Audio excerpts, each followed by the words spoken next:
And our beloved Prophet Muhammad sallallahu alaihi wasallam said, it's mentioned in Sahih Muslim, volume number 1, Book of Salah, chapter number 272, hadith number 1711. And our beloved Prophet Muhammad sallallahu alaihi wasallam said, it's mentioned in Sahih Muslim, volume number 1, Book of Salah, chapter number 272, hadith number 1711.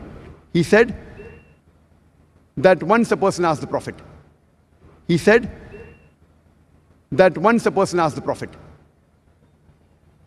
which is the best of deeds which is loved by Allah? Which is the best of deeds which is loved by Allah? So the Prophet said, Allah loves those deeds which are done consistently even if they are small.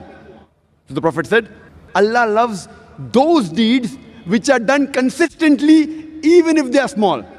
It is far better than bigger deeds which are done only once.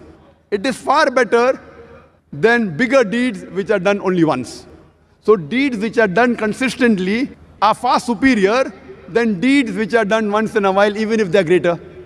So deeds which are done consistently are far superior than deeds which are done once in a while, even if they are greater.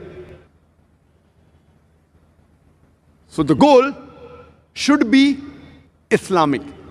I for Islamic. So the goal should be Islamic. I for Islamic. S for specific focused. L for lucrative profitable. S for specific focused.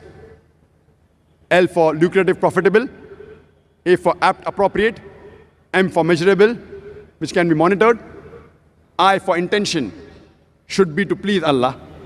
And C, it should be consistent. A for apt appropriate. M for measurable, which can be monitored. I for intention should be to please Allah. And C, it should be consistent.